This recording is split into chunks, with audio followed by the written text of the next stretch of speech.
This is RSBANDB Update, episode 638, recorded Saturday, September 23rd, 2017, RuneFest 2017.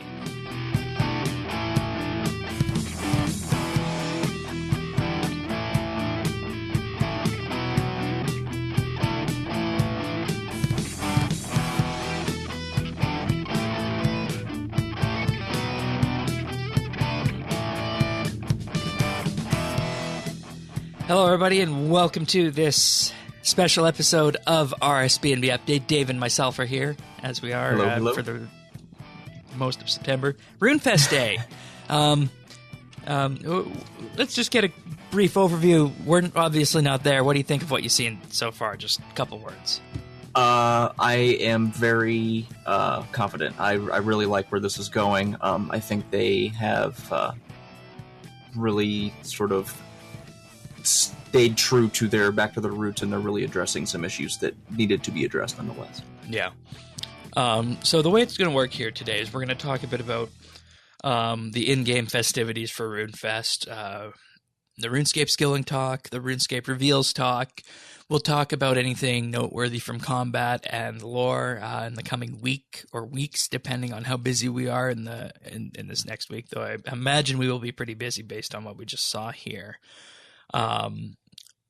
One note before we do get going, though, Pernasius was going to join us, but was unable to at the last moment because of a scheduling conflict. So we miss Pernasius, but hey, Dave and I are going to do the best we can here and see what we can pull up for you guys on RuneFest. Yeah. So RuneFest isn't just the event in London. There is stuff that people could have participated in the real world. So there was the RuneFest in-game skill chip hunt, which is a very similar hunt to what happens at actual RuneFest. So you're able to go through all of the various little tasks that are provided by new NPC in Taverley from Saturday the 23rd until I believe it's October 3rd, if I recall correctly. 2nd, I believe. Okay, October 2nd. Yeah. You speak to Skill Chip X right by the lodestone, and he'll give you 8 tasks that you can complete, and each of these tasks will give you an XP lamp plus an extra one when you complete them all. And you'll get a little cosmetic that can be built in your POH, which is a showcase case for the RuneFest skill chips. I think that's kind of nice that they give that to everyone because, you know, normally you would assume that a piece of content like this would be reserved for people who were actually at RuneFest and would be given. Right. Yeah. No, I like their being inclusive with this whole thing. So yeah, that's really cool. So you can do that. Just run through Taverley and the various other tasks that you're given, just like the tasks that you're given if you're actually at RuneFest. So. We'll catch up with this next week to see if there are any noteworthy tasks, because of course I haven't done them yet because I've been watching videos. So yep. Also, if you go to Diango or his counterpart in Prif, you can enter the promo code Back to Our Roots. That's the number 2, Back to Our Roots, BACK number 2 OURROOTS, and you'll receive a live stream edition of the RuneFest Shield. So there's another giveaway for people who are watching on stream as well. So there's the code right there. There was also an anagram that they were posting up throughout the day at RuneFest. I haven't been able to see what the completed letters of the anagram are or what that might mean. But if that relates to anything in game, of course, we'll bring that to you guys at the next episode of RSBANDB Update. So, all right. So we're going to dive into RuneFest content right now. But before we do that, just a note to those of you guys who might be watching on YouTube, because of the short production time of this episode, we don't have accompanying B-roll for most of the live streams that we're going to be talking about. So if you are looking at the YouTube version, you're likely just seeing a generic white version of the Google Doc notes that we're doing. So it's useful for following along, but it doesn't look that great. So just a note to everyone out there. So RuneFest kicked off today, and the first talk was introducing everyone to RuneFest and introducing a nice little montage history of what RuneScape is and where it's been. And what they did talk a little bit about was RuneScape Mobile. Mobile was available to play to everyone at RuneFest on Jagex devices, both old school and RuneScape 3. Apparently, people very early on during the day at RuneFest, someone did manage to kill a Raxor on the RuneScape 3 Oh my gosh. beta test. Yeah. So I'm assuming that the test accounts were all maxed, so Nope. they could. No, you can log in with your own account. Oh, interesting. Okay, that's cool. It was just So their I mean, it's at that phase to where it really is like it's not just a hey, this is sort of like what we made. It's actually integrating with the game. That's always good to see. So it's not like a pre-planned account or environment or whatever. Yeah, the only thing that's really nice. missing from it is the interfaces and whatnot. You know, it's still in that technical beta stage where they're trying to nail out the interfaces. So other things that came up with this, you know, there's obviously the question of what the earliest devices you'll be able to use for it. And they say, you know, it's too early to say. And it's going to be an ongoing project to keep optimizing RS Mobile and keep adding on to it. So it's in effect going to be another game client, just like NXT was another game client. So you can kind of see why at some point down the road they'll want to kill the Java client, though that wasn't specifically mentioned at this RuneFest, but you know it's got to be coming sometime in the next sort of implied, in the next 1 to 2 years, I would imagine so. So the next steps for the RuneScape mobile beta are to work on the top level interfaces, and after this the limited beta process will start, and this is the case for both old school RS and RuneScape 3. Now what they did say with this is that old school is still on track to get their beta of mobile by the end of this year, and RuneScape 3 will follow shortly thereafter. So they are on track with this from what we initially heard. And, you know, that's pretty much the only progress updates we heard on this. And, you know, I think that's fine. Yeah, I mean, I'm glad to see that both of them were at least in a playable state today, rather than you know, because at least when I heard that old school would be getting it first, I pretty much thought that, you know, it would be old school, and then once that was either in beta or released, then they would start working on the RS3. But it's nice to see they're working on them at least in some sort of a parallel fashion. So it's not going to be like necessarily a year gap in between. They're progressing quite nicely alongside each other. Yeah. So. And for anyone interested, you can see what the old school team is working on in terms of the top level UI. So basically what we got here for the old school UI is that the chat is near the top left, and then there's a ribbon near the left that accesses what I would call auxiliary functions, kind of core to your player. And then on the right-hand side, accesses all the functions relating to inventory, what you're wearing, skills, quests, chat, settings, etc. Now, of course, this is going to be different on RS3 because RS3 you can completely customize the UI based on, you know, whatever you see. So this is what old school is doing, but they are detailing the process that they're following. So I would say that anyone who is interested in seeing what this might look like process-wise for RS3, not necessarily UI-wise, have a look at this old school dev blog. I'll include a link to it in the show notes, update.rsbandb.com. So, all right. So that's pretty much all we heard about RuneScape Mobile, unless you were actually there to play it. We might have some feedback from people who were at RuneFest later on about what mobile looks like, if any of them did have a chance to play it. So I want to go into RuneScape skilling, because this was a huge talk. It was given by mods Timbo and mod Ryan, and this is ineffectively the 5-year plan for RuneScape skilling. Now, there's lots. I think I'm trying to think of a nice way of saying this. Do you know what I'm looking to say? Yeah, but I'm having trouble as well. Yeah.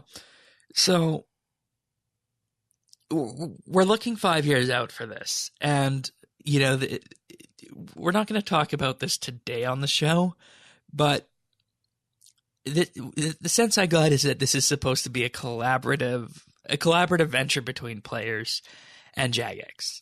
Now, when you step out there and you give one of these talks about something that you feel so near and dear to, as Mods Timbo and Ryan do, you're going to want to say what you're truly feeling, and you want to, give hope for the future and share how you feel about RuneScape, which is great. I really like that. Now, there's certain segments of the community I feel that, even just based on today's RuneFest talks, are jumping unfairly to conclusions about what's going to happen with this. And I think instead of doing that with these talks, we have a chance to look at something that's really optimistic and can really change the way RuneScape works. So that's the way I want to look at it. And depending on where this goes in the next weeks and months, we might have to review this going forward to see where the community stands on it. But that's all we're going to say about community on this today, because I think we could go on for a long time on this. So. Oh, yeah. Yeah. All right. So this talk started off by asking, what does RuneScape skilling look like in 2023, 5 years down the road? They ultimately want to bring skilling up to a level that is similar to combat, in that they share many of the same outlines and the same skeletons.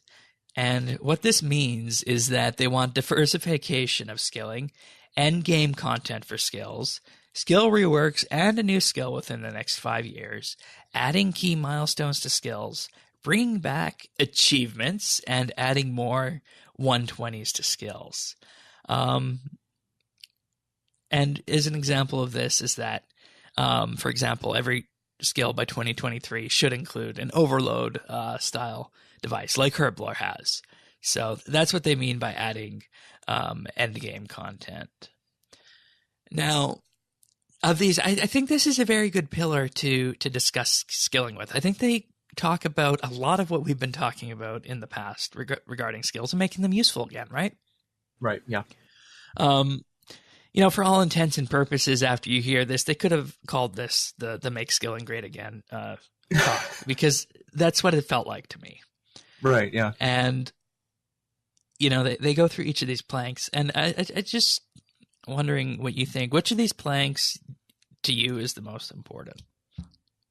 Well, overall, when I heard this, just the line "bring skilling up to a level that is similar to combat." I think the first step there is to bring it up to a level where it supports combat at that level. So I know we've talked about it before. The synergy between the mining, the two. Yeah, the mining and smithing rework. Like, make it so some of the top, best gear you can get, you're able to craft it, whether it be, it takes a lot more to craft it rather than get it from a drop, but just bring it up to that level, because at this point you're comparing apples to oranges. You know what I mean? So if you have something where the in-game parts of that skill literally aren't on the same level as what combat is, like if you're making something at level 99 smithing that can't be used for level 99 combat or bossing, then I think that's the first gap you should close right there. So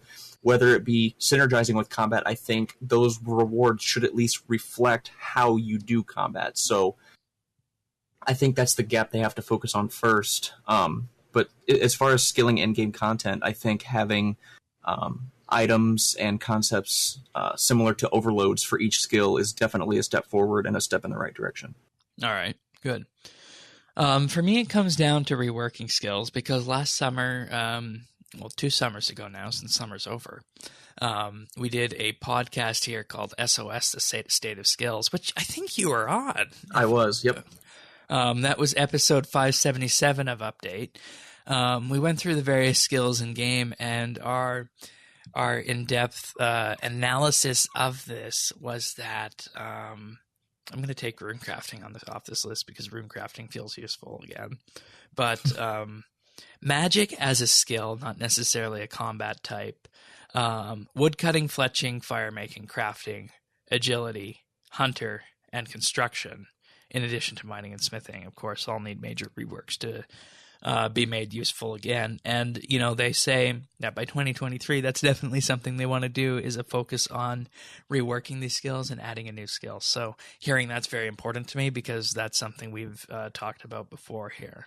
So I really like the fact that they're using the 5-year window. It seems a lot more realistic to me, rather than saying in the next year we want to, you know, right, boom, boom, boom, boom, boom. And we've heard that before, and we've also seen that that doesn't happen. So having, I think, a 5-year plan mixed in with everything else that they're working on, I think is reasonable, and I think we're going to see a lot more sustained progress, you know, with that time frame. All right, good. So let's dive into the actual talk here. First up was the diversification of skilling, and they say skilling should have a sliding scale between XP, GP, and intensity, and the goal is to have options that, you know, fit all the categories of this. And the reason they say this is because in the survey we filled out earlier in the year, 30% plus of people want skills to be fun to train, followed by rewarding and then XP per hour. And this led into a discussion of lean forward versus lean backward type of skilling, whereas lean forward is, of course, going to be something like barbarian fishing, where lean backward will be waterfall fishing.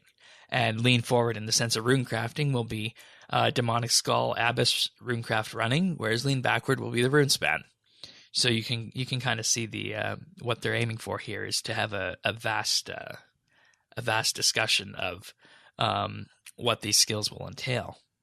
And this was a key admission for me, and I was very happy to hear this. Tackling the idea that waterfall fishing is both too AFK and too rewarding, and ultimately this is not what's wanted from a RuneScape skill, is because waterfall fishing effectively killed barbarian fishing, if we all remember that correctly. Mm-hmm. So this is not what was wanted, and waterfall fishing was a little bit too much. So I think that was nice to hear, because that's something we talked about a lot on the show, and that's why I personally don't like waterfall fishing. So we'll see. Then your favorite skill, runecrafting, came up. Oh, yes. So they said old runecrafting was high intensity, decent GP, but of course lower XP. Runespan was high XP, low GP, and medium intensity. And the demonic skill fixed this issue that RuneSpan brought into the game, because RuneSpan was, of course, a higher XP alternative with 0 GP compared to standard runecrafting running. The Demonic Skull fixed it because that is high intensity, high XP, and high GP gain. So that's in effect a way of affecting everything, because you can gain GP and you can gain XP, but it's also going to be intense because you have to run through the wilderness. So, right, exactly. So this is the classic example of the sliding scale that they talked about, and it was this talk here, seeing old runecrafting running, the runespan, and the demonic skull, that told me I could take runecrafting off that list of a skill that needs a rework, because it's got options for each type of gameplay. It's got the high XP runespan with low GP and medium intensity, and then it's got the low XP, good GP, high intensity runecrafting running. So, and then of course the demonic skull. So it basically has said here that runecrafting is in a good place right now, and this is a template that we want to apply to other skills when we start talking about diversification of them.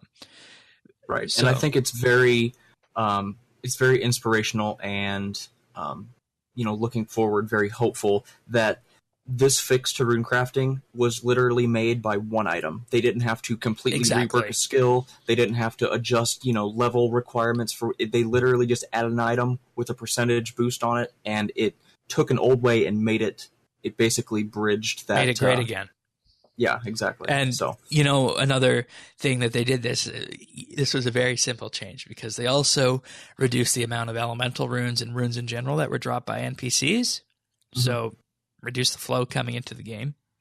And if I recall correctly, whenever this was released, I actually didn't see it, and Shane actually sent me the link, right. And it was sort of like in other news. It was just kind of a little footnote. But exactly. It really did sort of change the skill significantly, and this wasn't like some huge release like, oh, rune crafting reworked. It was just one little thing sort of in the shadows, and it really just reworked the entire ecosystem. Yeah, and with this also was the Rube Goldberg machine for Viswax to take the existing runes out of the economy. So it worked quite nicely, and as you can see right now, fire runes are currently at 112 GP each. Yep. So, I remember when they were like 5 or 6. 9. They were like right there. Yeah. Nature runes as well. I mean, nature runes are 400 GP, and that's what they were back in the heyday of rune crafting running. So, I mean, obviously this method works, and rune crafting is in a good place, depending on how you feel, Dave, about RuneSpan. But no, I think that is perfect. I mean, the RuneSpan, with the addition of the demonic skull, it basically corrected that huge flaw. I mean, a little, too little, too late. I wouldn't say that, but definitely too late in terms of everybody getting all the XP. But no, I really don't have a problem with RuneSpan anymore, because it's really sort of a lower XP, lower attention method of training. And if that's the way you like to play, go for it. I know I like to play that way. So it's just nice to have. If you want more XP, obviously you have to work for it. So yeah, I'm very satisfied with the state of runecrafting. Yeah, and I mean, this isn't a talk necessarily about runecrafting. This is what they want to achieve for all the skills in game. Right. So, and I think by doing that, it's a long-term process. And the best part about this is you don't need massive reworks for all the skills. Sure, you do for mining and smithing, but other skills can be tweaked, in probably a simpler way. So, and one thing that was really hammered home throughout all this is that, if you're at RuneFest and you have an idea for your favorite skill about how it could be made more diverse or, adjusted, talk to us. If you have an idea after we get back, talk to us about these skills. Just, get the ideas out there. And, I think that's a really important thing for everyone to be doing. And, yeah, I mean, if you have an idea, I can't stress enough to, post it on the RuneScape official forums, get peer feedback, sort of flesh the idea out. Yeah, exactly. Sort of get it out, let it, knead it around and, work it around, and people will suggest, and you can refine and, fine tune that. And the more views and the more hits you get on that, it will bring attention to the devs, and it's just one step closer. But you have to start somewhere. And even if it's just, hey, I think this would kind of be cool, that's all you need to get the spark going. And then everybody else will be like, hey, this is cool too. What if, how about, and it just sort of snowballs from there. So, indeed. So also, along with this, they talked about end games, and this is something that that they really need to fix for these skills, because you look at combat and they have a clear end game, boss pet, high drops, etc. Maybe a clue scroll along the way, something like that, and what ends up happening is that you end up with skilling, which you basically just have your raw materials that come in, and the off chance of getting a clue scroll or a crystal Triskelion piece, and all the way up at the end, you end up with a skill pet. So they definitely want to fill in that area there where there's nothing lacking, or where there's lots lacking. And they don't really have any ideas about what this could be at this point, but it's something they're thinking about.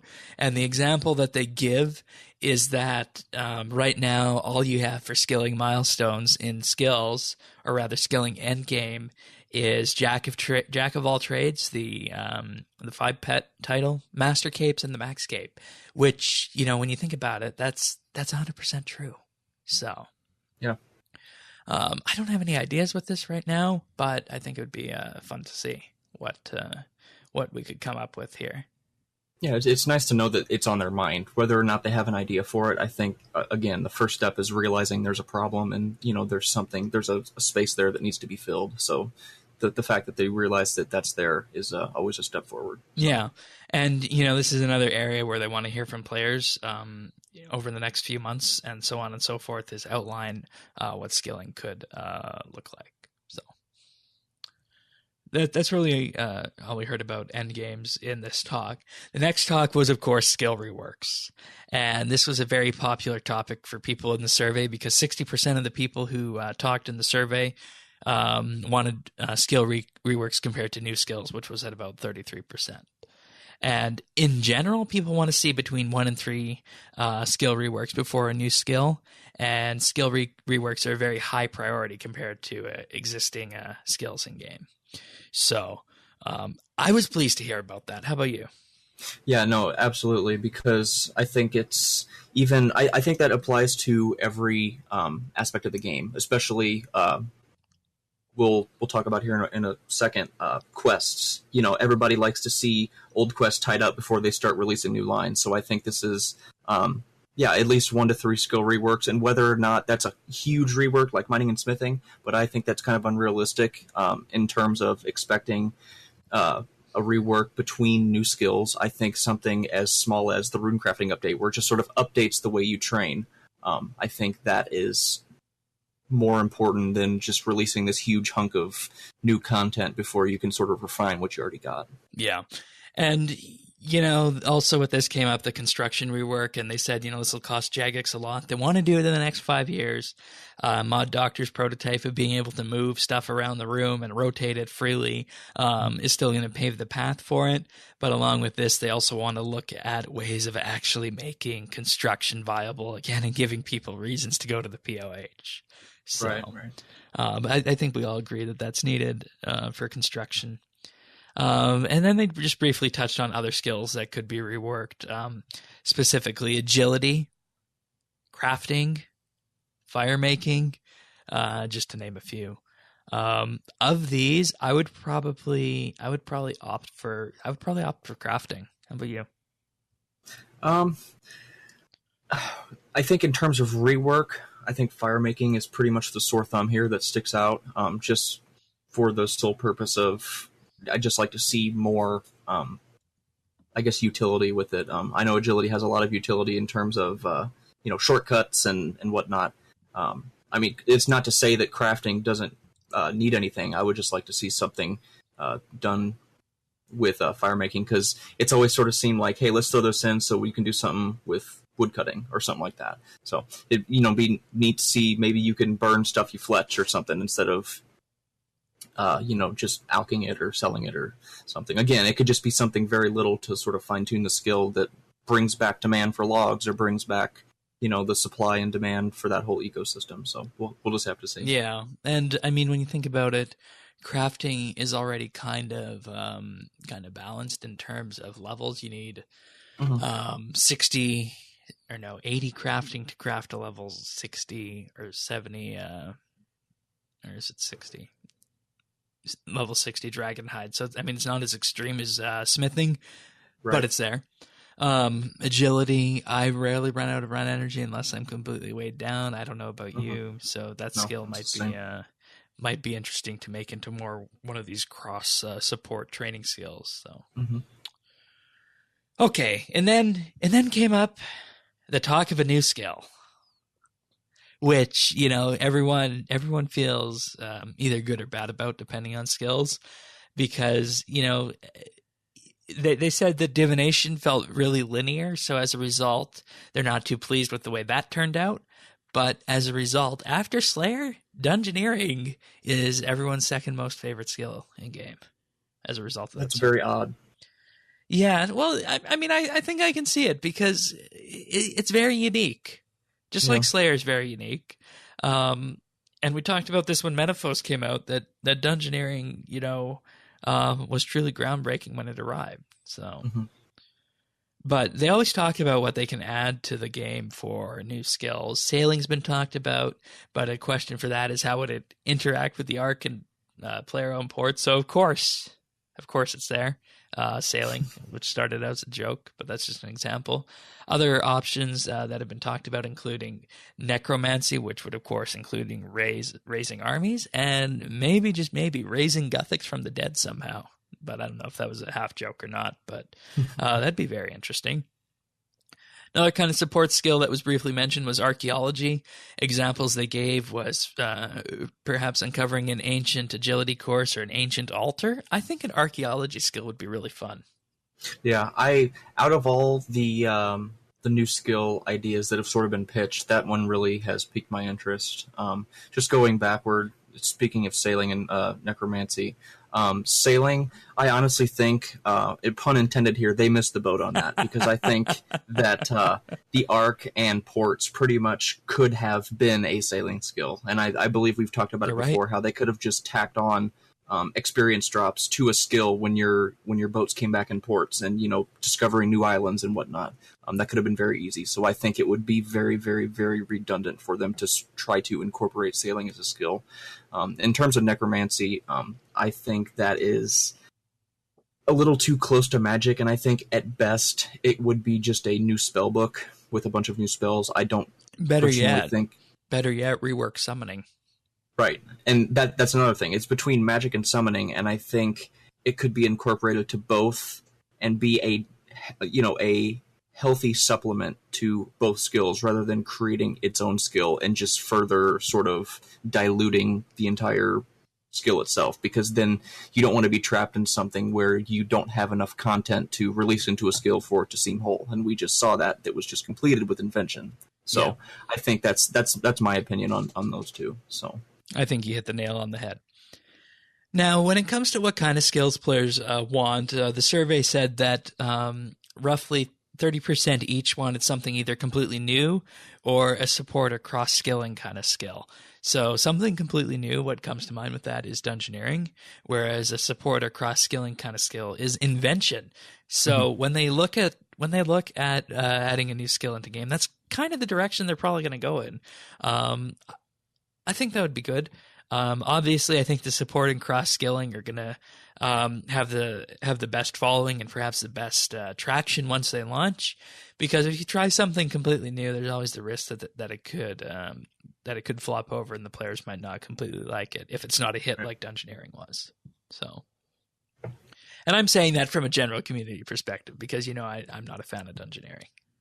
Yeah. So. Slayer, of course, was a favorite skill by a long shot in the survey, and as I mentioned, Dungeoneering came in a close second. And Dungeoneering is, quote, interesting to Mod Timbo, because in 2010 it shook the game. It was unlike anything else that was released. And, we touched on this when we were talking about Menaphos, and that, if you look at seismic shifts in game, you have Prif, you have, of course, before that, EOC, but before that you had Dungeoneering, because it hadn't been done like that before. And this is definitely something they're going to consider with new skills going forward. So who knows what we might get surprised with. They also talked about a unique term they use for skilling, crinkliness. That's a pretty unique term. Crinkliness, yeah. Yeah. I can see where they're going with this, and it's an interesting word, but I think it fits what they were describing it as. Yeah, so basically the example for this is woodcutting. They feel woodcutting does this really well. You can go elsewhere in the world to do something, and it should be included more in skills that are in game. So the example of this is you unlock maple logs at level 45, but it might not be optimal to cut maple logs at 45 because the XP rate might be slower. Mm-hmm. Or there's ivy, for example, or elder trees. So it's about going into different areas of the game, and not necessarily, in a linear fashion like divination does, but just general areas that can be focused on. So I like that. That's one of the things that I enjoy about woodcutting, and I think you could call the same thing for farming as well. Farming is a crinkly skill based on this definition. Right, and I think it's nice because the skills that they mentioned here, obviously woodcutting, that's been a core skill literally since the inception of RuneScape. So it was sort of in the core of the game, and they were able to sort of build upon that and keep it that way. So they have the ability to have this mindset with that skill. So it's just a matter of sort of incorporating that into a new skill, and I think it would be it would show a lot of promise, really, with the way they've been coming out with skills, and if they can sort of add that sort of back to their roots fashion to that skill, I think that would be awesome. So the next topic was key milestones, and examples of this include nature runes, terror birds, and pack yaks, other beast of burdens, as well as 92 and 95 prayer for soul split and turmoil, those curses, of course. They want this kind of feeling to come to other skills in game, because if they don't come to this skill and come to other skills in game. It just kind of feels like you're training the skills for no purpose. And Right. that's how I felt for a long time about skills in game. It's like, if there's nothing I can gain out of it by raising it to a high level, why should I, go through that achievement of getting Invest the 99 money right or now? time or Exactly. And then they had a neat little comparison graphic here of skills that have this and skills that don't in game. Here's what they said with this. Key examples right now of skills that do have this are Herblore with overloads, Prayer we talked about, Summoning Beast of Burdens, Slayer, key item drops, Abyssal Whip, and so on and so forth. Runecrafting multiple runes, and of course the different runes, so there's that. And then of course the most recent is Invention with Machines and Augmentation. And then that of course leaves all the other skills in game that do not have something like this, which, in case you're just wanting the full list of that is mining, agility, smithing, fishing, thieving, cooking, crafting, firemaking, fletching, woodcutting, farming, construction, hunter, dungeoneering, and divination. Yeah, I think this ties in very well to sort of the in-game content that, we spoke of a few sections back. With every skill is going to have their overloads. It's clearly they have that outlined. So I think this ties in almost direct correlation with that. So, sort of make these milestones the in-game content because, obviously the double nature runes, 92, 95 prayer, and Pakiax especially, that's sort of at the, the mid to late 90s of the skill, and that is pretty much the end game of that skill. So if they can sort of bring that up, as well as sort of have that overload feel to where it would be more advantageous for me to have that than to buy it. And that is, sort of within those milestones, make them untradeable or make them have better stats if you make them type deal. So, absolutely. And like you said, these give reason to train skills. And that's precisely what they're going for with this. All right. So the next thing that they wanted to do with skilling is bring back the sense of achievement. Examples they gave are remembering where you were and what you were doing, what the game was like when you completed a key milestone. Like, for example, I'm sure you remember when you got 91 rune crafting or 99 rune crafting the first time, right? Yeah. Yep. So that's what they want to do. They want to, get back to the stage where people would have parties, people would ask to see emotes, people would have a sense of accomplishment about skills. Like, I remember my 99 farming, and that was great. And that was a huge accomplishment back then. I still have a folder full of screenshots, and I would have all these screenshots, and I would have all these get-togethers, and hey, I'm 99 smithing, and everybody came, and then we sort of paraded around to get the cape and that sort of thing. And then later in my RS career, it sort of was just like, oh, I got 99, okay, move on to the next thing. It really wasn't that big of a deal. It was just kind of ticking it off the list. Definitely. So it would definitely be nice to see that sort of sense of community sort of come back and actually celebrate some of those achievements. So, and they want to do this not only because it's good for the skills, but they also want to create a greater sense of community involvement in the game, which I think is good because you can't count the number of times someone has talked about XP waste, right? Exactly. To a community function, so that's good. Yep. Another example with this is that combat has the whole spectrum of rewards, from common drops to boss drops to the grand prize of Hazelmere's Ring and boss pets at the end of the day. They want that in skilling. And that's part of what they're going to do to bring back achievements and the sense of accomplishment with skilling, is fill in that gap of things you can get aside from, just standard resources, standard XP, and you ultimately end up with something that you can be proud of. And they also want to make skilling worthwhile again for making money, which, this talk here, as it started to sum up and going towards this, second last point, it kind of felt as though that, it was a great feeling for me because we've been talking about this for so long, and it's nice to finally have this realized by someone at Jagex. Right. So I was very pleased about that, and we'll just have to wait and see what materializes out of all this. And the example they gave right now is there are ways of making money with skilling, like divination, for example. But there should be specific ways of making money with most of the skills in game, to the point where you can say, I'm going to get on today and I want to train this skill, and we're going to make some money with it. So this goes kind of within the spectrum of what we were talking about before, where there's going to be choice, whether you want, laid back training, or you want to just, have a very high XP, high intensity session, or you want to earn some GP along the way. So that's what they're aiming for with this. And, I honestly couldn't feel better about this. And I feel that this is a good way to be progressing, because like we talked about earlier, you don't need a series of mining and smithing reworks to make this happen. This could be done in other skills. And we talked about runecrafting, how runecrafting is a great example. So, fingers crossed on this. I'm going to go forward with a good level of optimism on this. So, I agree. I think that's they're on the right track, and I'd love to see that sort of come back into the golden age of the RuneScape economy, in terms of skillers sort of being at the heart of that. Yeah, and what's more is, if you could make it link with combat, I think you would have something really great, and you would you would truly be shaping this game up to be like the MMO that it is and can become in the future.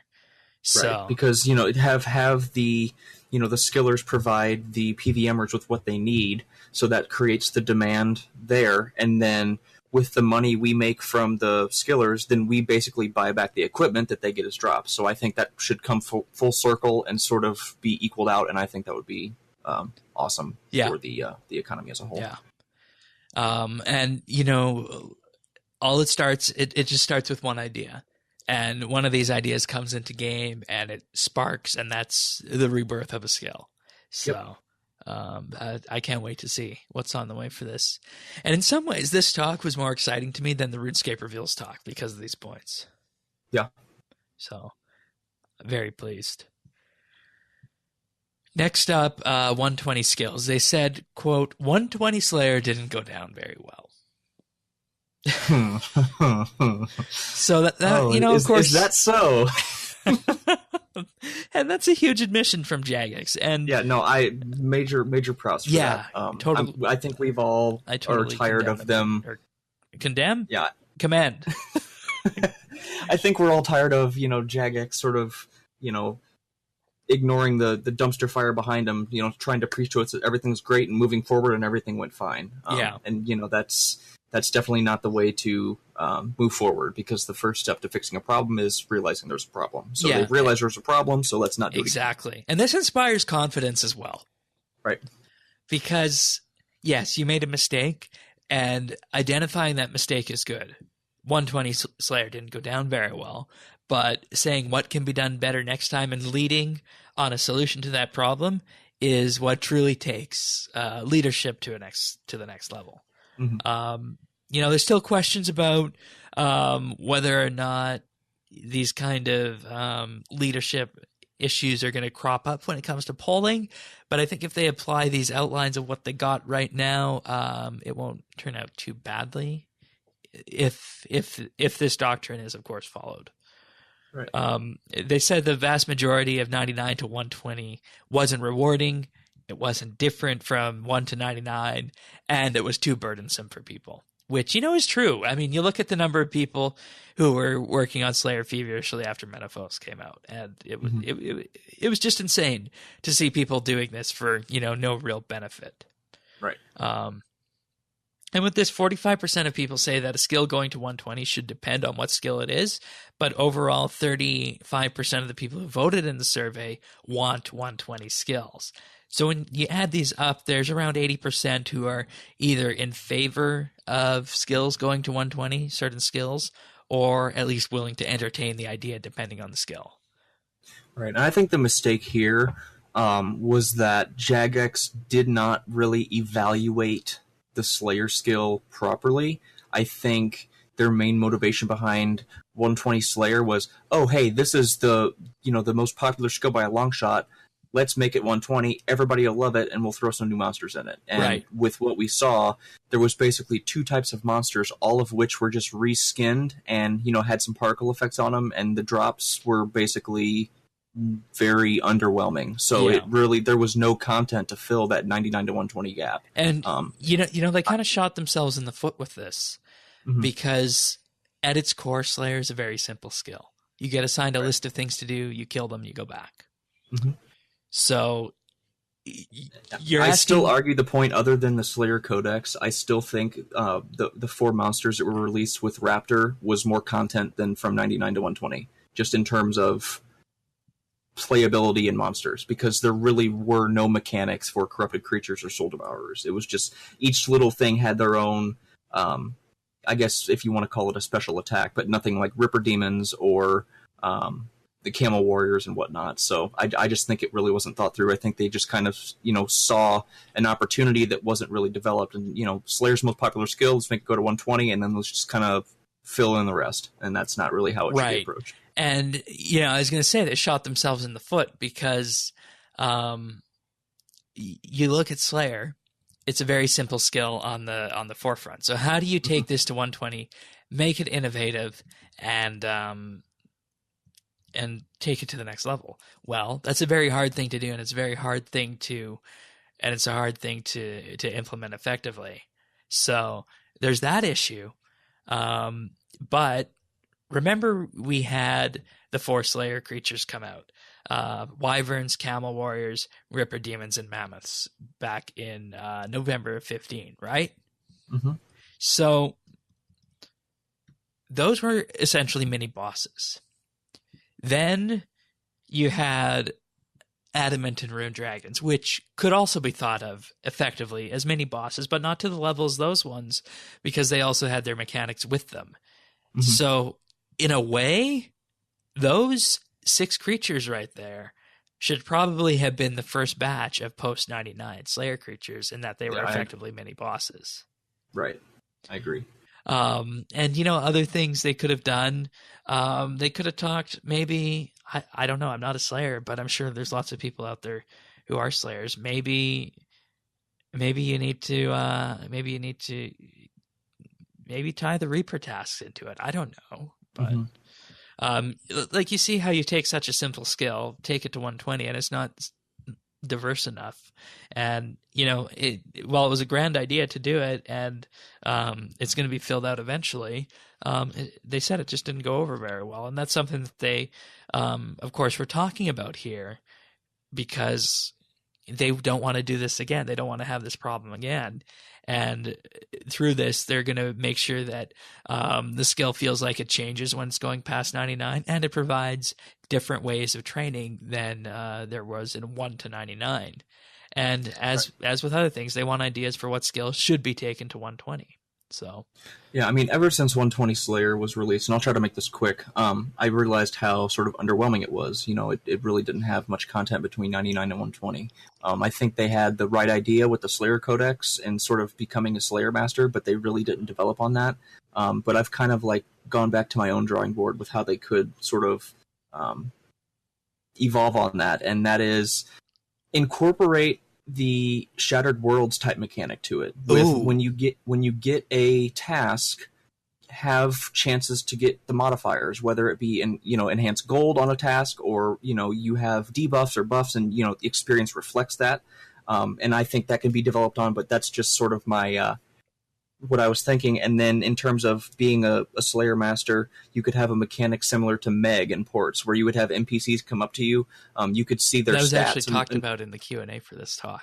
Oh, okay. Someone asked if that was still possible. Sort of see their stats, or their preferences, and you can sort of assign them.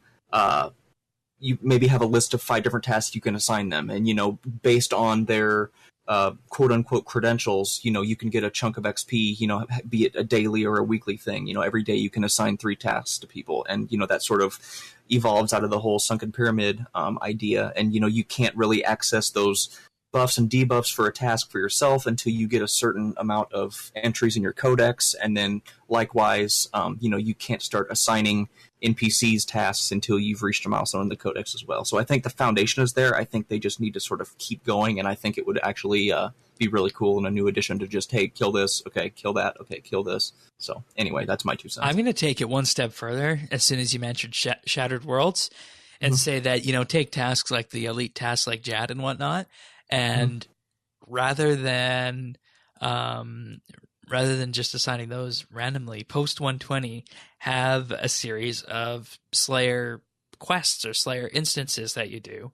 Not necessarily quests in the standard sense that we have, but in the Shattered World sense, where you're gonna go to your Slayer master, you're gonna talk to her, and you're gonna have the option: do I want to do a 30-minute, a 60-minute, or a 2-hour one of these slog fests? And what you're going to effectively do is you're going to run through this dynamically generated encounter.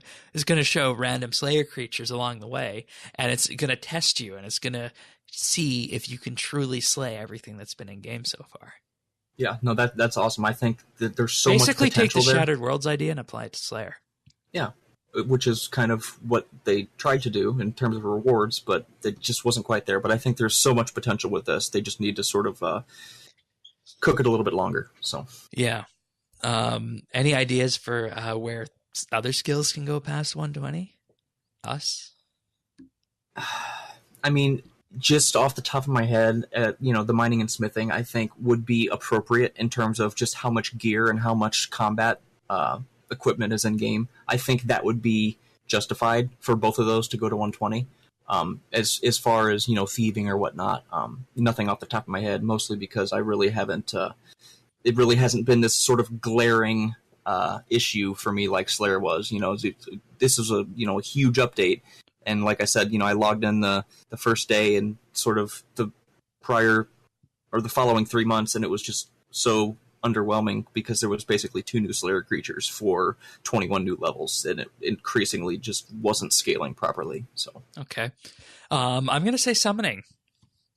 I'm gonna say do a summoning rework. Yeah, take summoning to 120. I could see that, and keep the pouch mechanic for 1 to 99, but add in some kind of new summoning features that can be useful in combat and out of combat post level 99. I think that's where a bulk of the necromancy idea could come in. Yeah. Though I guess you would have the unfortunate side effect of this that you would also raise the combat level in game if you did that. Yeah. But I wouldn't actually, I mean it would only bring up to 140 or 141 based on the way the numbers go. So I mean 140 is a nice, relatively nice even number, but no, I think there's definitely some potential there as well. No, I agree. Yeah, it would come up to 140 because there's 8 summoning per. Yeah, combat, 8 summoning per, and I think we end right now at 138.25 if I recall, max. Gotcha. So, yeah. No. Anyways, they also documented, showed a video of a very early concept that they're working on. It's a lean forward fishing game or mini game. It essentially is whack-a-mole. So each time you successfully click on a fishing spot, you get a stacking bonus for however long you can stay engaged, and this increases the XP that you get. They say this would make the fishing skill more diverse, and it's ultimately an early prototype of something that could come into game, and there'll be other options out there for people who don't want to take the lean forward approach with this game. So it's kind of like whack-a-mole. That's the first thing that came to mind. So. Then we had the Q&A session here from this, and there are a couple of good questions that we'll just go through here. So would 120 skills and skill reworks be combined? And, they say it depends on player feedback. It depends on the skill. They could be separate. It all depends on the skill and what players say. So that's the kind of sense that we're getting with this. Social skilling activities. What can friends do to skill together? It feels like getting together is either XP waste or there should be some sort of combat being done. They say in the next 5 years they want to end the segregation of players, and that should stop. So there's no reason why combat people should feel the need to separate from skillers, as well as high and mid-level skillers as well. So they also admitted that doing instances was a mistake. So the Uncharted Islands, because you send someone to an Ark Island for 2 hours and they disappear, right? So right. Yeah. They don't want to do that again. Construction, if the rework comes, yes. They're going to give reasons to go to the POH. They're going to add more skills to it. As you all know, construction is a very important point for us here. So I was glad that was asked. Will we be moving away from stealing other people's skilling spots? The examples, of course, come to Chinchampas and whatnot as well. Jagex wants players to be able to enjoy the game without hurting someone else. So yes, new skill methods will take that into account. I think that's good. Yeah. Like there won't be any more of that old-fashioned kind of power mining problems and whatnot. So. Exactly. Now here's the kicker that the PVM folks will not like. They said, you go to next Angel of Death for magic logs versus actually cutting magic logs. There's no reason why. Now this is to the answer part. There's no reason why you should get more drops from a boss creature than actually cutting them in the world. So the plan has always been to remove skilling drops from PVM. It's definitely something that they want to do. How and when this happens, though, is a problem. So it's a question of, how not to upset the balance that's in game right now and upset the community. So emphasis on how and when. Right. New drop tables will have very few resources on them. So, and, I feel like we've been hammering this point home for years. And once again, another admission by Jagex that that's the case. So I guess maybe we can stop hammering this home then. Well, persistence is key, so we'll just have to do what we can. And finally, is there anything more that's going to be done with elite skills? We were just talking about this with the invention update, weren't we? Yes. Yep.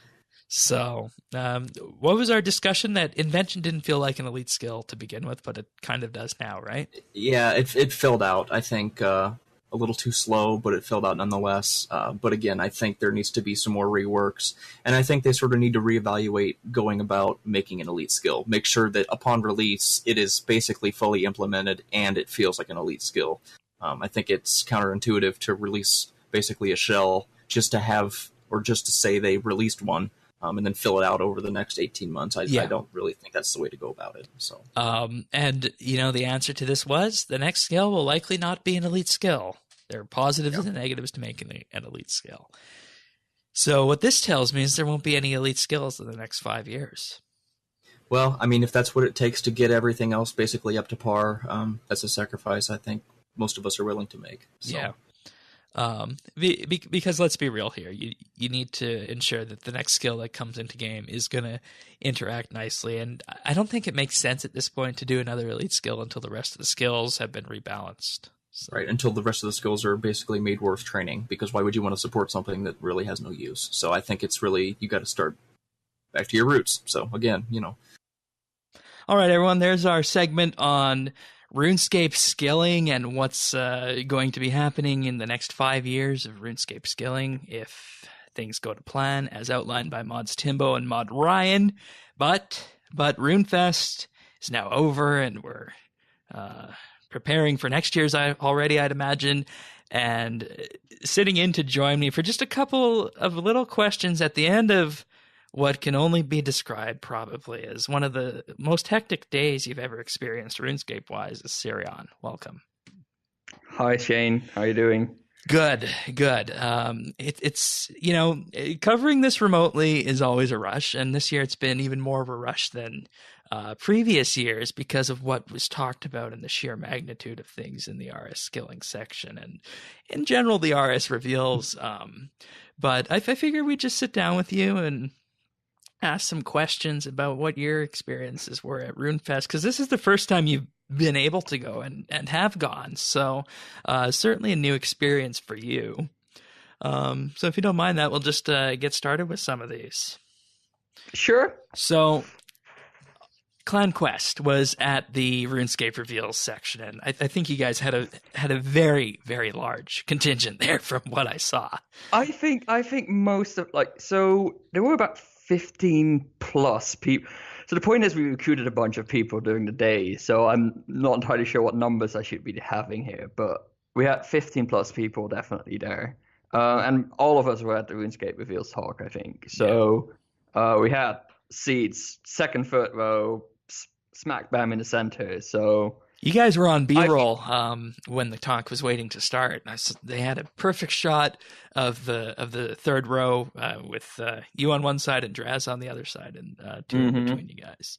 So if you guys were watching the stream, you would have seen that.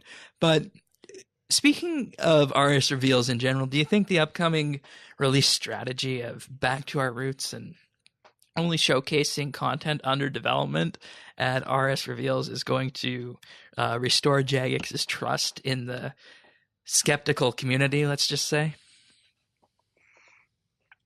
I mean, it makes the talk feel a lot more concrete. Right. So we have had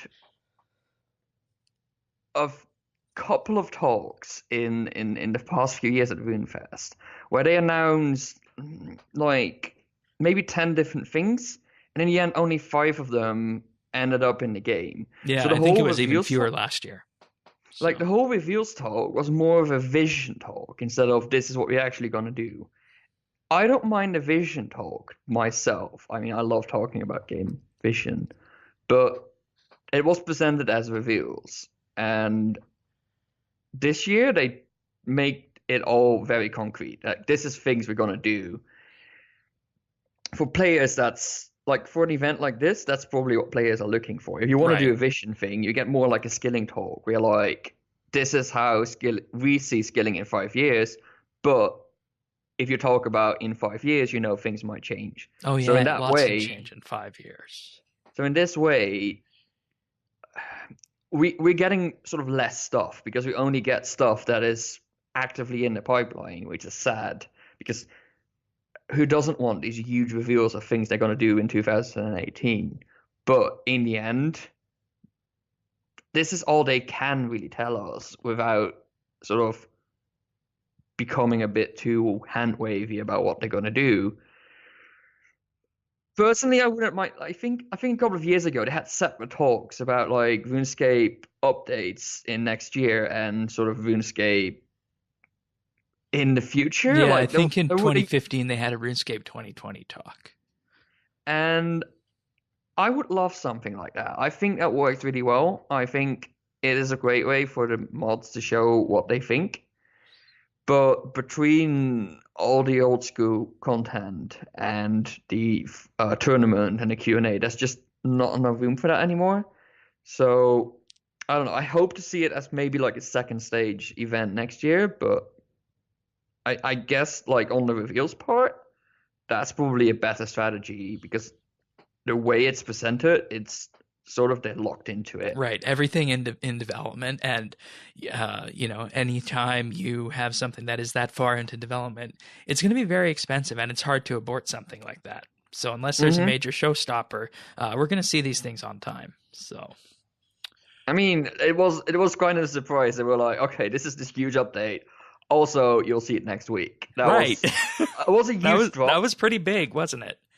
And it was pretty big, and that was the only PVM content in RS reveals.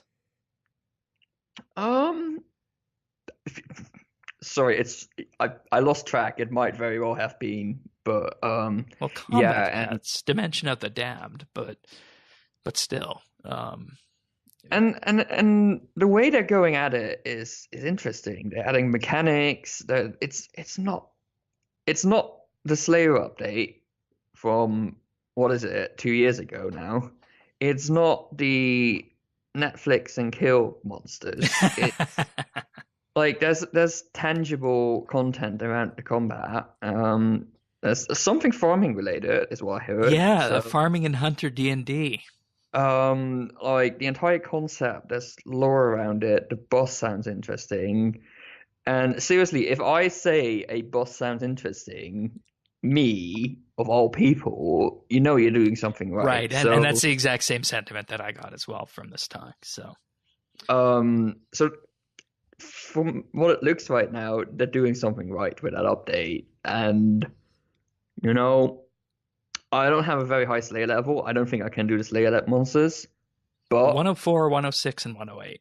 Yeah, and 102, I think, if I remember correctly. So, but this might be Well, that's big. I probably not going to be a reason for me to pursue Slayer actively, Right. but it might be a reason for me to start training Slayer again. Absolutely. All right, so, aside from getting to meet all the great people, the 16 plus clan questers that were there and all the J mods, what would you say your favorite part of RuneFest was? Ooh, that's a tough one. My favorite part was meeting all the great people. No doubt about it. We had lots of fun together. I got to talk to some J mods. It's just coming up to Mod Stu, asking for like one of the signatures in the boxes on your Find the J mod Hunter sheet, and Mod Stu just asking you, what's your favorite quest line that you want to see continued? Nice. Um, I made a boo-boo. I set the Gnome series, which I really want to see continued. You know what my answer would be for that, right? But then we realized Elemental Workshop There you go. is There what you we go. wanted. So Draz and me just made sure that he knew that. But then he was like, because I was talking about the Gnome series, he was like, that's interesting. What would you want of that series? I was like, I don't know. He was like, please come back to me. I didn't, because still don't know the answer, except for Elemental Workshop is better. So yeah, that was amazing. Just I felt heard. I understand that you'll see lots of people that day, and maybe not every single answer will be done, but he said, like, I really care about your answers. I want to know this stuff. Please tell me about this. So the fact that there's actual direct interaction between players and mods that is, I feel, less skewed as well than on the forums, because the forums is a Right. specific audience. RuneFest is also a specific audience, but it's more across different. Disciplines. And you can't get shouted down at RuneFest. Correct. It's very one-on-one, and that felt amazing. Another thing I really, really liked was part of the lore talk where We haven't discussed that yet on update. That'll be next week. So. I'm not allowed to say it. Oh, you can say it. I really love the part where they talked about the RuneScape cosmology. I won't say too much about it, but they spent a lot of attention on that, and it makes sense. It's super interesting, and it might have to do something with Elemental Workshop. Nice. Well, we'll definitely look forward to that. And I mean, it was just purely a matter of time for this podcast. Otherwise, we would have got to all of that. It's literally a lore marathon. The Q&A goes on forever. I think we're looking at 2 hours of material there. Some really good Brassica Prime related questions. Of course. Yeah, you should definitely tune in for that next week. All right, so the RuneScape skilling talk also happened, and with this they outlined the 5-year plan for skilling and bringing it up to a level where it's on par with combat. And, this includes a myriad of things for skilling, including but not limited to diversification of skilling endgame content, skill reworks, and potentially a new skill, adding key milestones, bringing back achievements, and possibly adding 120s to skills.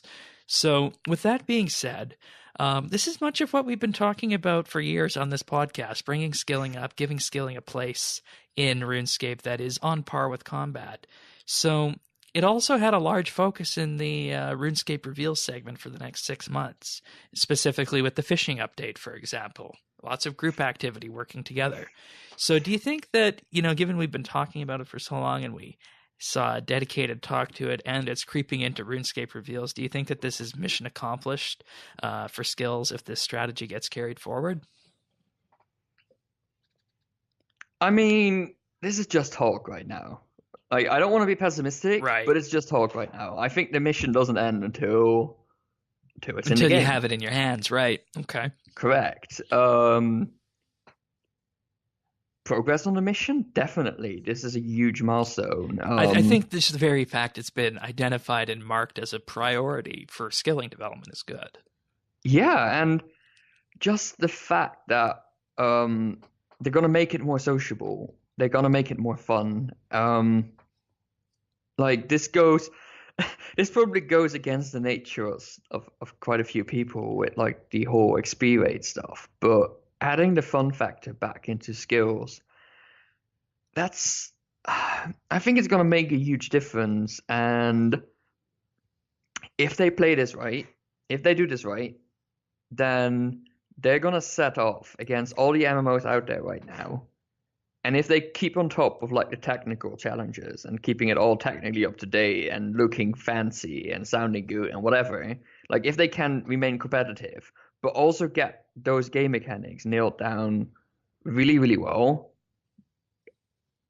they're gonna really set off against the other MMOs, and we might be looking at a complete revival of people coming into the game because like this is And so when you unique. factor that in with mobile, you might have a very good point right there. Very strong point. Yeah. So, it's so hard being super optimistic after RuneFest, especially because like a 5-year plan, that's a long really time. long term. That's for a really game. long time, Yeah. especially in the game development world. That's a really, really long time. But the signals so far are good. We're gonna see it as a philosophy in future updates, and I think that's what counts. Yeah, and The I current mean, game if is we not a see it bad in game. the current updates going forward with skilling, that's good. Yeah, because the current game is not a bad game. It's not. I mean, I wouldn't be playing it if it was a bad game. I think none of us would. Yeah, that's right. But this was a philosophy change that needed to be made, and now it has been made. They're gonna make updates in general more sociable and better for group content, and that's what we have been asking for. That's definitely what I have been asking for ever since I came on the podcast for the first time, pretty sure. So, they tick the boxes. Now they just have to do it. Make it so. All right. So speaking of technical updates, mobile was on showcase at RuneFest. They had their own devices set up where you could play old school or RuneScape 3. Mm-hmm. Did you give it a go?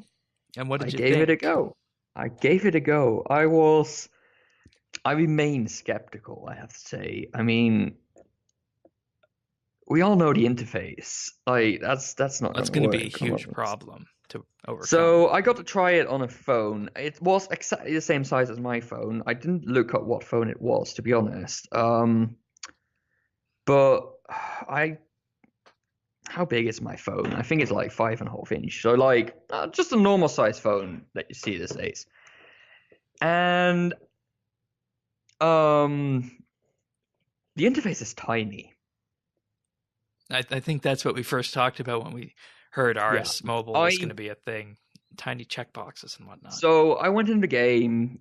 I did my daily mining challenge. I picked up my ticket for the raffle. I did my treasure hunter. I ran around a bit just to get a feel for it. It works. And you know what? It runs smooth. And that's what surprised me most. That's really good. I had it running on what they had it set it to. I think medium graphics. There was no stutter at all. It was smooth end to end. And that's what surprised me. Saffron was sat across me, had it run at high detail. Same story. He was doing RuneSpan at high detail. Wow. No stutter at all.